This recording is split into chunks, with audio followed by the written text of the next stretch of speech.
Most people in America are looking for, how do I make a life worth living and retirement worth having? In order to do that, we have to be really clear about what God is looking for us to draw near to us.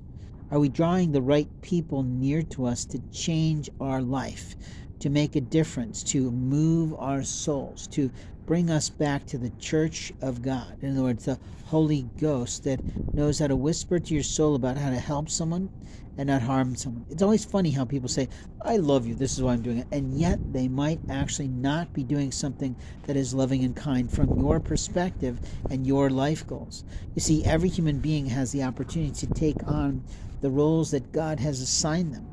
And there are people who totally soar doing that, but there's a point at which they get old.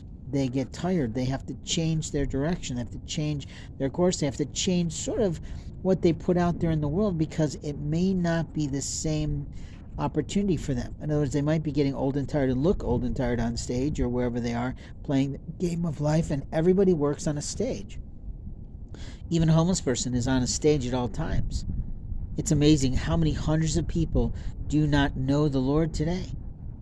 I want you to think about the greatest gift that Jesus did for most people, which he was feeding the masses by taking a loaf of bread, by taking some fish or salmon, and basically changing it magically into feeding enough people.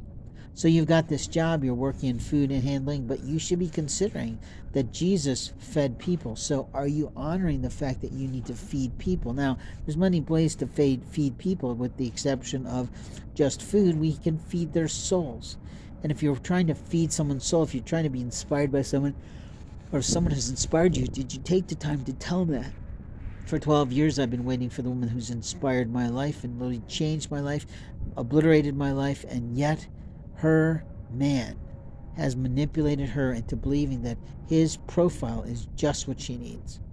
I'm pretty sure she was profiled into that relationship. And yet I have woken in the middle of the night in my tent and found her hovering, slowly standing over me.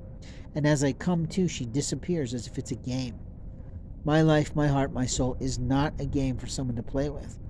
My work, my intellectual property, my copywritten word, my chances in life are not yours.